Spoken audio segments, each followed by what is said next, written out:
Hello and welcome. I'm Regina, your host and mindset coach. This is the Moms Who Achieve podcast, where we discuss motherhood, mindset, money, and everything in between to equip first-generation change makers with the tools they need to create the lives they want and deserve by managing their minds and taking massive action. I am super ecstatic that you're here, and I'm hopeful that with an open mind, you'll leave with exactly what you came for. Let's go. Hi, how you doing? I hope you are doing well. Today I'm going to talk real briefly about my experience of why I decided to conscious parent.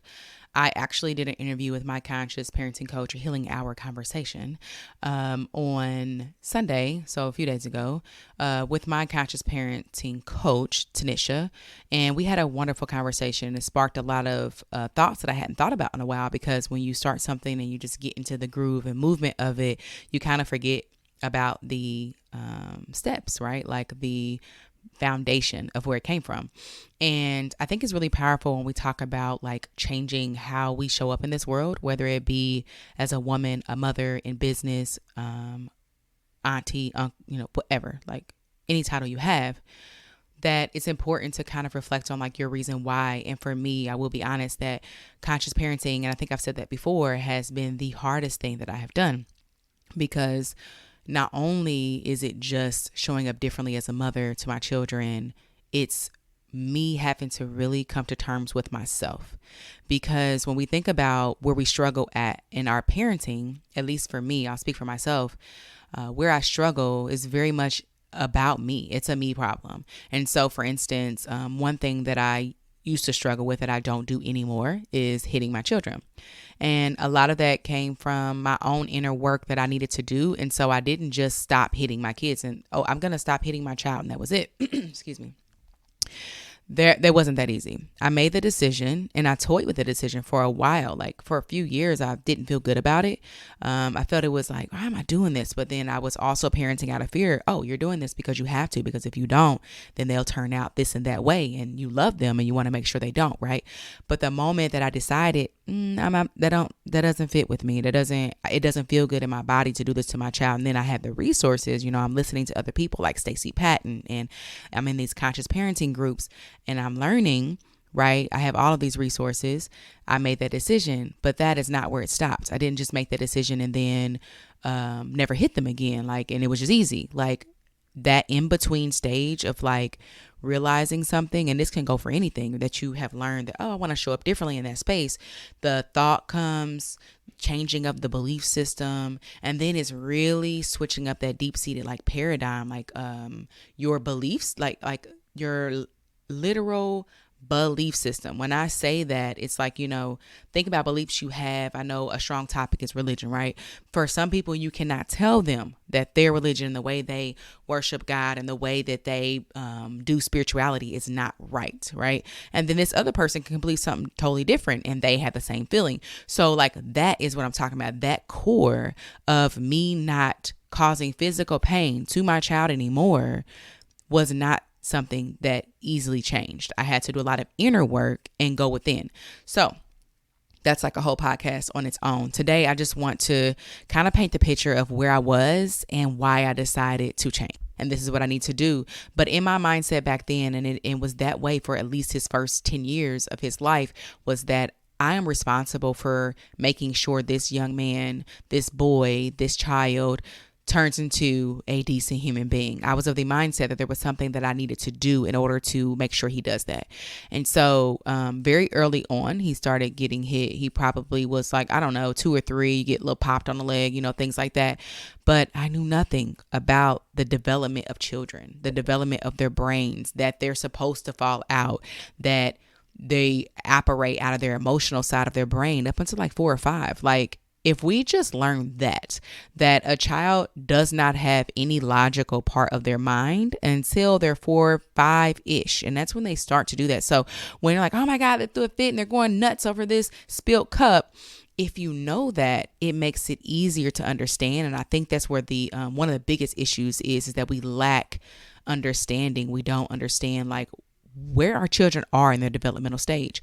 And so I did a lot of that, and without spending much time on that, of course, I used whoopings and maybe some timeouts. I don't really remember too much of that to get him to do what I wanted him to do. And he had a sister a few years later. And so that's how I parented. But what happened though, and what my older two children have missed out on that my younger children are getting, is this space to be themselves, this space to make mistakes, this space to really operate where your brain is. So right now, if my 3-year-old just started throwing shit and going crazy, it really doesn't bother me. Of course, that is conditional, right? If I'm really tired, I can be more irritated than other times. I don't want you guys to think that I have it all together at all, but I can understand, like, okay, this makes sense. This is what she should be doing right now. Back then, I didn't have that. So because of how I raised them, and it was very much power over, meaning you do what I say, how I say, because I am right. I was that way with school. So, my oldest, he just has never been fit for a school setting, sitting still, being quiet, and those kinds of things. So I got lots of calls for him. And we use punishment, we use whoopings, we use embarrassment, we use all kinds of things as he got older to get him to act right in school. But all of that, what I found once I started really thinking about how I'm showing up as a parent, was that the connection wasn't there. So he was more fearful of me than he felt me as a safe place, if that makes sense, because he got in trouble. And so that caused him to lie a lot, which then was a cycle, of things. And I didn't even understand that. Just like a side note here, like children lie because they don't want to get in trouble, just like you lie because you don't want to be judged, or, we don't want the negative effect that comes after that. I didn't know that then. It was like, I got to get this line out of you. I don't want you to turn into this adult that lies, And so I was really focused on the future child, the future adult that he was going to be versus where he is now. And so when he started becoming a teenager, of course, there was natural things that happened. He no longer wanted to be powered over. He now was able to think of it for himself. And why are you talking to me like that? And man, every time I do this or that, you're always upset. Like, thinking from the child's perspective, like he felt like he was always in trouble. He was always defensive. He was always lying. And then we started to I saw this shift of like, mommy, can you tuck me in, and all these things, right? And then like this growing boy / teenager into, wanting his own space and all that. And that's fine. But because we didn't have like the deep connection, and it was really based on control and fear for the most part, it was very obvious that there was a lot missing once he started to go out on his own and do things on his own. I didn't have as much influence. He was scared to come and talk to me about different things. And so with that, like me being, a mother and really wanting a great relationship with him, of course that like shook me. I'm like, damn, and it was not just one instance, it was several. And so my premise was like, what started was like, is this how it's supposed to be? Like in teenagers, like, are we not supposed to be having a good time? And I know they say teens are the worst, but like, is this for everybody? Does it have to be that way? And it started to really put questions in my mind of like, well, how are you showing up? I would think about incidents that have happened, and I think about, well, I was doing, this and that, or I did say this, I did come at him like that. Well, you know what? He's damn near taller than you. It doesn't feel good to snatch him up. Like, should you be doing that? I mean, I know you learned that. I know that's what you see, but you don't feel good afterwards. He don't feel good afterwards. Like, is this really how it's supposed to be? So I'll say like curiosity, being aware of what I was doing and being aware of what really the situation was, because I was paying attention. We can allow like the busyness of life to get in the way, and we don't even know what's happening because we're just on autopilot. For me, I did know, and I always do strive, and I continue to be aware. I want to be aware and present where I am. And that allowed me to see things that I didn't care for, see that the relationship wasn't as deep as I wanted. And I didn't know, maybe that was how it was supposed to be, but being aware of that, and then being aware of what I wanted and what I foresaw for our future relationship, it made me turn to some curiosity and asking questions of myself and seeking knowledge. Like, I joined hella, conscious parenting groups. And if anyone, back then when I first started can remember, if you're in these groups with me, like there was a long ass story slash question every single day because I just was like, what is happening? Like, I want what you guys are talking about. I can have with my teen. Let me know. How do I get there? Like all these different things, right? And so the curiosity turned to me reaching out for help, posting, reading, spending my time there. And that, of course, caused me to see areas that I was struggling in. Of course, like, he was this, he was that. That's where I had always been, right? Well, he XYZ, or she XYZ, my younger daughter at the time. And it just came back to the present question of, do you want a solid relationship with your child? Do you have that with your caregivers? Do you want them to show up as themselves? What are you doing to allow them to be themselves? What are you doing to create a safe space for them? Do they feel safe coming at you with different things that are going to happen, not if, are going to happen at school, with their friends, in the community, at the store, all these different things? Especially, it's like my daughter's coming up, right? And you think of your daughter's like, oh my gosh, I got to protect her and I got to make sure she knows this and knows that. And it's like all these things I want to instill in them. We know, like, if you think about just your relationships with regular people, like, people have more influence over you when you have that deep relationship with them. And he was acting out in certain ways, like doing certain things and not talking to me about it, or it was just a lot of little things, nothing major, thankfully, but like, I just saw the relationship not going the way I wanted it to go. And I was aware, curious, reached out for help, and I got that. What we want comes to us, especially by way of actually taking action. And so that's when I started really asking those questions within myself. And I think that's where we kind of struggle in the traditional parenting mindset, is because we don't focus on us and what we want to do, or what we should do, I should say. We focus on the goal we want. I need him or her to stop doing XYZ or to start doing XYZ. They this, they that. They're always doing this or saying this. This is the energy they have.